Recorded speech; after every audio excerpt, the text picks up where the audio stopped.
El pecado es un acto de deshonra en contra de Dios. Cuando pecamos estamos pisoteando el sacrificio que Cristo hizo en la cruz del Calvario. Nos estamos levantando en contra de Dios. Es una deshonra para Dios. Por eso cuando pecamos debemos reconocer, entender la magnitud de lo que estamos haciendo. No es un accidente. Es una decisión que tomamos en contra de Dios. Por eso, al momento de arrepentirnos de nuestros pecados, debemos al menos tomar algunas decisiones. Al menos seis elementos deben estar presentes en un genuino arrepentimiento. Número 1, reconocimiento del pecado. Debemos reconocer que hemos pecado. Número 2, dolor por el pecado.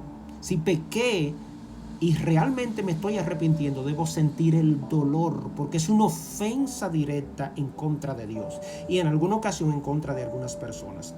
Número 3, confesión. No se queda en sentir dolor, debo confesar que he pecado.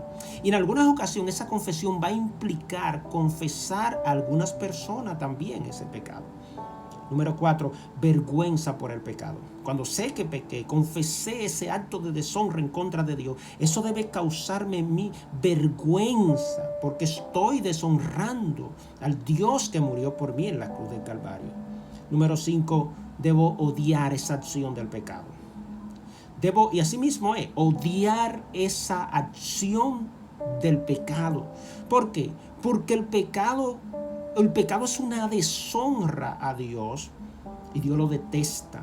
Por lo tanto, nosotros también debemos detestar esa acción de pecado que cometemos. Número 6, debo abandonar el pecado.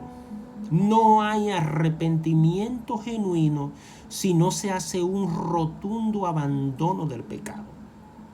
¿Por qué? Porque arrepentirse es cambiar de posición, cambiar de mente.